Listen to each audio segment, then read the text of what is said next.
5 মাসের প্রেগনেন্ট অবস্থায় আমি সারা রাত জেগে বসে আছি। চোখ দিয়ে পানি অনর্গল পড়েই যাচ্ছে।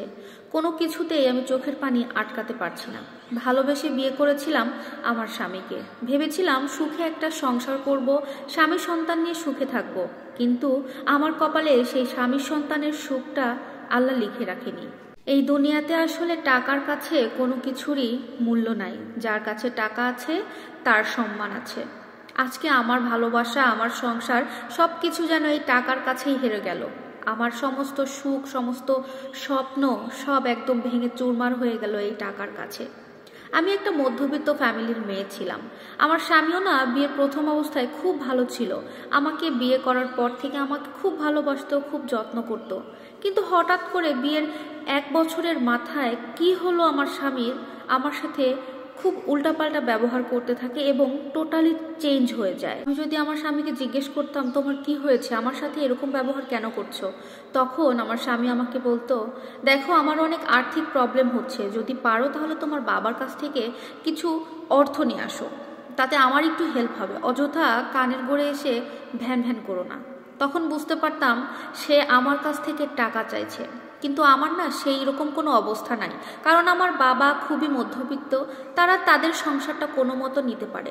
সেখান থেকে বাড়তি কোনো টাকা আমাকে দিলে তাদের সংসার চলবে না, সেটা আমি খুব ভালোভাবে জানি।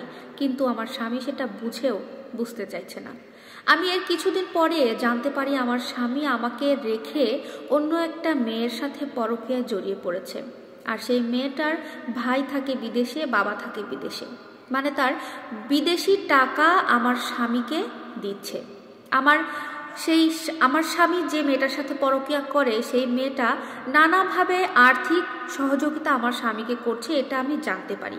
আর এই কারণে আমার স্বামীর সমস্ত দিক চেঞ্জ হয়ে গেছে। আর এই টাকার কারণেই আমার স্বামী আমাকে ভালোবাসা বাদ দিয়ে আমাকে অবহেলা শুরু করে দিয়েছে, এমনকি ওই মেয়েটার প্রতি আসক্ত হয়ে পড়েছে।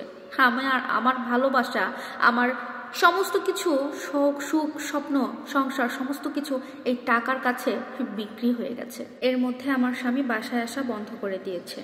আমি যদি তাকে ফোন করি, একটু খোঁজ নিতে যাই, আমাকে সে বাসায় এসে এটার জন্য মারে অনেক। আমাকে বারবার বলে আমি বাইরে গেলে আমাকে কখনো ফোন করবি না, কারণ তোকে আমার সহ্য হয় না। জানো আপু, আমি এর মধ্যে না প্রেগনেন্ট, যেটার খবর আমার স্বামী সব থেকে শুনে অখুশি হয়েছে। আমাকে বলেছে তুই তোর বাচ্চা নষ্ট করে দে, আমি তোকেই সহ্য করতে পারছি না, তোর বাচ্চাকেও আমার সহ্য হবে না। অথচ এটা কিন্তু ওর নিজের বাচ্চা।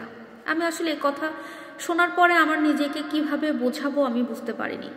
যে মেয়েটার সাথে আমার স্বামীর পরকীয়া ছিল, ওই মেয়েটার নাম্বার আমি অনেক কষ্টে জোগাড় করি এবং ওকে ফোন দিয়ে বলি, আপু তুমি তো আমার বড় বোনের মতো, প্লিজ আমার সংসারটা ভেঙো না, আমি এখন অলরেডি প্রেগনেন্ট, আমার বাচ্চাটার কথা চিন্তা করে অন্তত আমার স্বামীকে তুমি রেহাই দাও, আমাকে একটু সংসারটা করতে দাও। কিন্তু পাগল, আমার কথা কেউ শুনলো না। আমার কথা শুনে আরও আমার উপরে জিদ খাটিয়ে বলল, তুই সংসার কিভাবে করিস আমি দেখবো, তোর স্বামীকে পারলে তুই আটকা। সেখানেও আমার কোনো স্থান হলো না। শেষ পর্যন্ত জানতে পারলাম আমার স্বামী নাকি গোপনে অনেক আগে ওই মেয়েকে বিয়ে করে রেখেছে। মেয়েকেই বা কি বলবো, আমার স্বামীকেই বা কি বলবো, সবই আমার কপাল। সব থেকে বেশি কষ্ট হচ্ছে আমার সন্তানের কথা ভেবে, কারণ সে তার বাবার পরিচয় পাবে না, সে তার বাবার আদর পাবে না। অযথা অসময়ে সেই পৃথিবীতে চলে আসলো।